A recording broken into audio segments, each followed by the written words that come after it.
Good evening.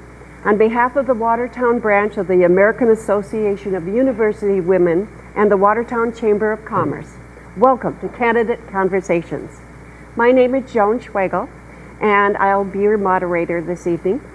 The taping of each 15-minute conversation will be available on Watertown TV, and it will be offered to other local access TV stations where appropriate.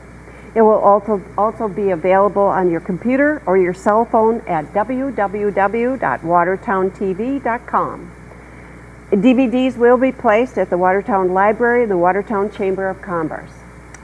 Okay, the general rules that were given to the candidates ahead of time are: number one, be respectful of each other's opinions and answers. Keep your responses to as concise as possible so that each of you can get equal time.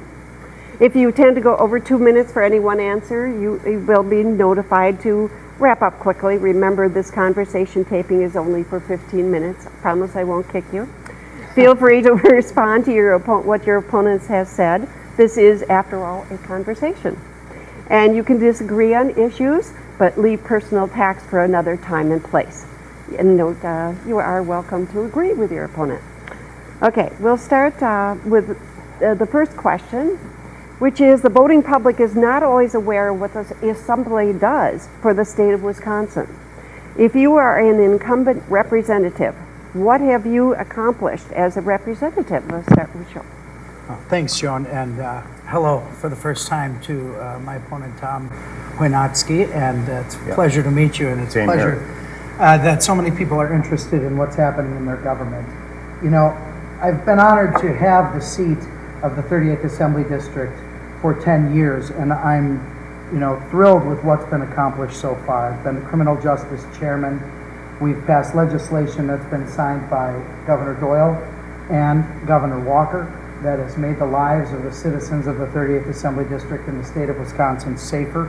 I've chaired criminal justice now for several sessions and been the ranking member in the minority. The vast majority of my bills have Democrat co-authors, and that's one of the nice things about the criminal justice arena.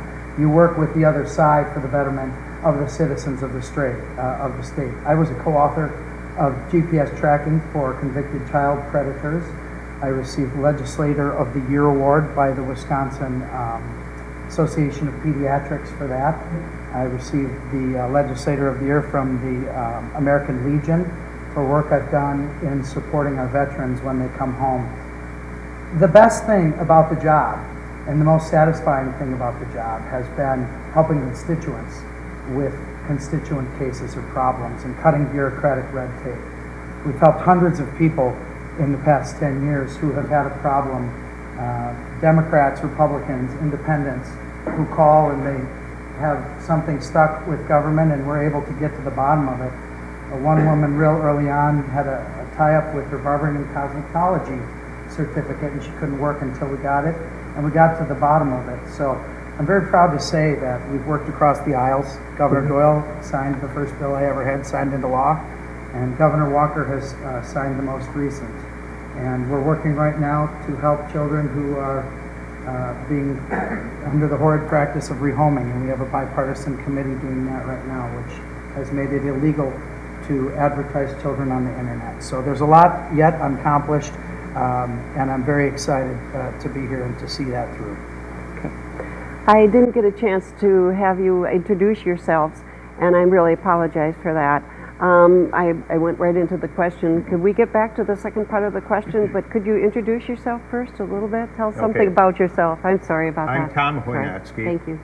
I was a teacher for the last 10 years, worked in the high-tech industry for 15 years before that, and held various positions as Vice President of Manufacturing, Director of Technology for a high-tech firm, also Senior Scientist, Department Head and DARPA Project Manager, and also a Senior Integrated Circuits Engineer. I've lived in Wisconsin all my life, and I have been married for 40 years and have 4 children and 3 grandchildren. Okay, thank you. Sorry.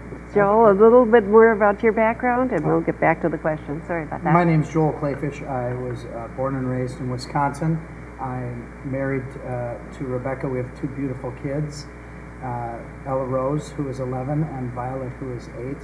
And I've learned that throughout life, every single person is a work in progress, and you constantly try to become a better person and do better for the citizens of the state and your family. So it's an honor to be up here with somebody else who is a strong family person. Good. Thank you so much about that. And you gave some ideas about the things that you've done for the legislature. Is there anything you wanted to add before we go to Mr. Chojnacki? I'll get there. Happy to yield to him. Thank you. Okay, well, the reason I'm running is I believe the first thing that I'd like to do is to try to get all this out-of-state money out of our state politics.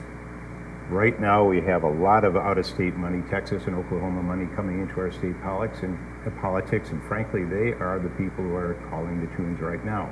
I think we need to restrict that, and we need to have Wisconsinites make the decisions as to what's going on in our state. The other thing I'd like to do is to get a bipartisan commission like they have in Iowa to do our redistricting, so we don't have all this crazy gerrymandering going on. It's my view that people who rely on gerrymandering are people who cannot survive on their ideology. So they try to get tenure in effect by having gerrymandering. The other thing I'd like to do is get this, all the state shared revenue money that they pulled out of our local communities and schools to pretend that they balance the state budget. And as you are well aware, our local schools and infrastructure is falling apart, and it's going to cost us more later in order to repair that. We need a strong infrastructure, and we need strong schools in order to have a strong economy. Thank you. Would you like to answer any of that? Well, I mean, I certainly agree with him that we do need strong schools, and that is why Wisconsin has made the commitment to spend more than half of every dollar in taxpayer revenue on our schools. I'm a public school substitute teacher in music and Spanish, and sometimes we sing La Bamba in both classes. So, and with parents who are both lifelong public school teachers, I understand the need to have strong public schools. And balancing that, of course, with the needs of the state for infrastructure are extremely important. And I do agree with Mr. Chojnacki that infrastructure is something that is very important to continue to get goods and services to the workplace and for purchasing as well. Anything more you wish to add on that subject? Okay. I'm fine. Okay, thank you. There's been a lot of bitterness and mean-spirited partisanship in the state of Wisconsin as well as Washington, D.C. If you are elected to your district's as your district's representative, what is one thing that you can personally do to help the rift between the parties? Why don't we start with Tom this time? Okay. Thank you. I believe that you can't come to good, solid decisions by talking to people who only agree with you. What I'd like to do is, as we've talked about and other candidates have talked about, is talking to the other side, getting their ideas. In my experience as in the high-tech industry, I found that it's best to have people from outside your department to troubleshoot and play devil's advocates with your ideas. And that's when you really come up with the best solutions for solving any problems. We can't be working in an echo chamber. We won't get to we won't be able to solve problems, long-term problems, if we rely on ideology instead of looking at the data that we have to work with and come up with sound decisions. Okay. Joe? Well, I think Ms. Chojnacki's absolutely right, and that is why I've worked across the aisles in the 10 years that I've worked as a state representative. Right now, we have a summer study committee on adoption, and we've got a Democrat vice chairman of that, and we have members from the adoption community of all ilks and different philosophies. There's no question that the most often the best answer comes from diametrically opposed viewpoints putting in their 2 cents and coming up with what is best for the vast majority. You know, writing bills and having bills passed is not a perfect system.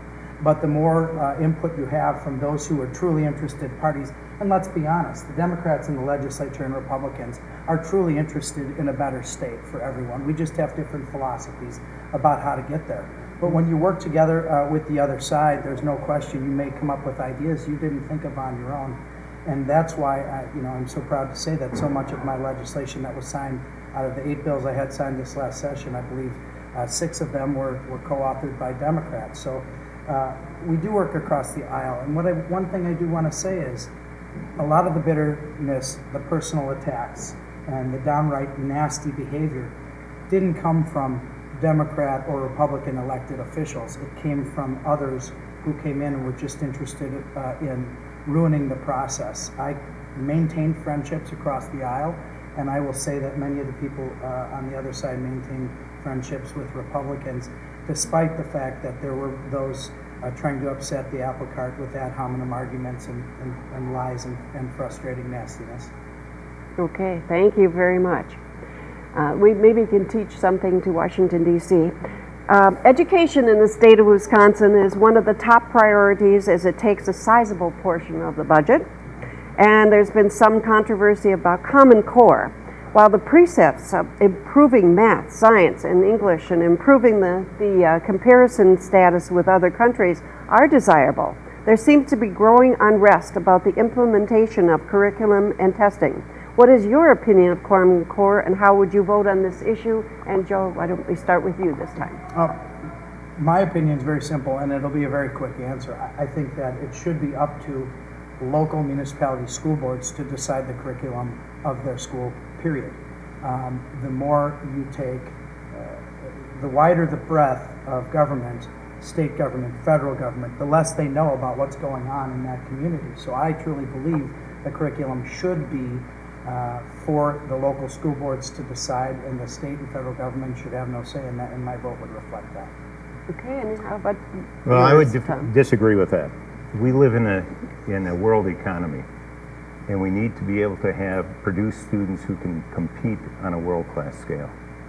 So we need to have Common Core, a set of standards that everybody will work toward so that we can compete. And those standards have to be standards that will be up to the level of other economies and countries that we compete with.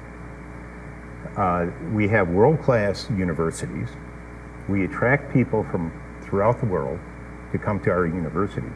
Wouldn't it be great if we had world-class primary and secondary education where we would be attracting people from the rest of the world to our schools? We need to have standards that everybody achieves.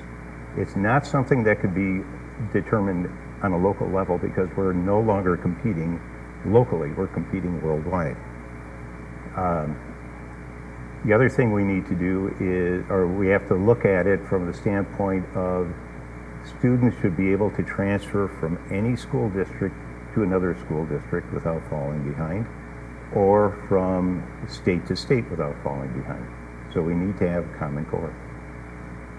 You have any? Well, very clearly this is an area we disagree, and that's Yes. what makes the democratic system so terrific, is that voters will get to decide which view of education they prefer. Okay, thank you very much. The definition of the word marriage has been raised in a number of states. If the issue of defining marriage comes up before the legislature this coming session, how would you define marriage and how will you vote?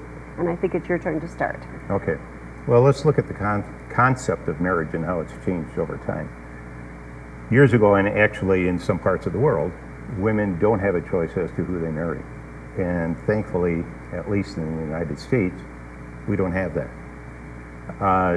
We could look at, not too long ago, people from different ethnic origins were not prohibited, but looked down upon. There was a prohibition within those ethnic communities from marrying outside those communities. As a matter of fact, my father, as you can well imagine, is Polish, or was Polish, and my mother was Norwegian. When they went to his aunt's house to announce that they were going to get married, she slammed the door in their face and never spoke to him again. And within living memory, We have had states where interracial marriage was illegal. Thankfully, that's in the past. I look at marriage as a contract between people who are loving and want to have a committed relationship. And I don't think the state should be involved in determining who can love whom. Thank you. Bill?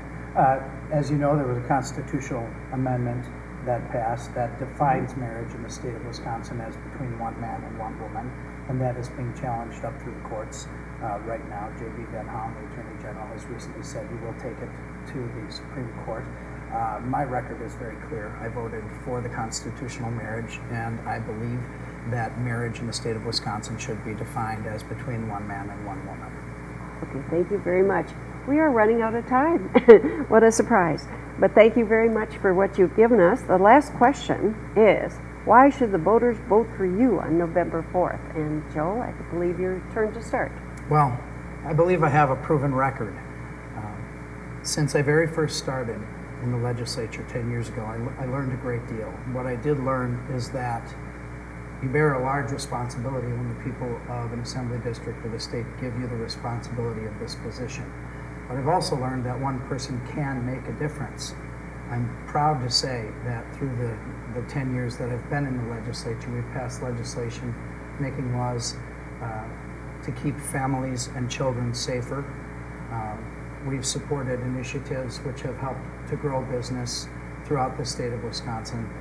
We did a real tough thing a couple years ago. I was on the Finance Committee when Act 10 passed, and that was not popular. And as the son of a Democrat school teacher, there were some fairly less than pleasant conversations around the Thanksgiving table. But we love each other and we don't take our philosophies personally. And what came out of that was that through tumultuous times, you can still make tough decisions that can benefit the state. As we've learned, the sky has not fallen. Are there things we could do better? Always. That's why we're human beings and we continually strive to do the best we can. So I'm very proud to say that my record will stand for itself, and I will continue that because there is a lot of work to be done in the state of Wisconsin. Well, the reason people should vote for me is because I believe that a representative should work for the greatest good for the most number of people within the state, and not for individual donors or individual special interests. I'm glad you brought up Act 10, because I look at Act 10 as someone who's been in management, someone who has dealt with people leaving the company. The question that I have in mind every time someone would leave the company is what kind of institutional knowledge was lost when that person left. With Act 10, we had a lot of people who left government and teaching in order to escape Act 10. My question then is, what kind of institutional knowledge is being lost when people leave, senior people leave? If we talk about teachers, a teacher has to learn to become a good teacher. They graduate from school, start out, but they need mentors in order to develop their teaching skills. And we've lost a lot of those people. So that has really long-term ramifications for our state. And it's not going to be apparent until years from now when our schools start falling down as far as achievement and so on. So I look at that. I guess I'll leave it at that. Okay, thank you very much. Anything more? That's it. Okay. All right. Thank you very much. You both did a good job. That was you showed differences. The voters can look at what you both said, and you were very polite, and so was the audience. So I thank you very much, and don't forget to vote on November 4th.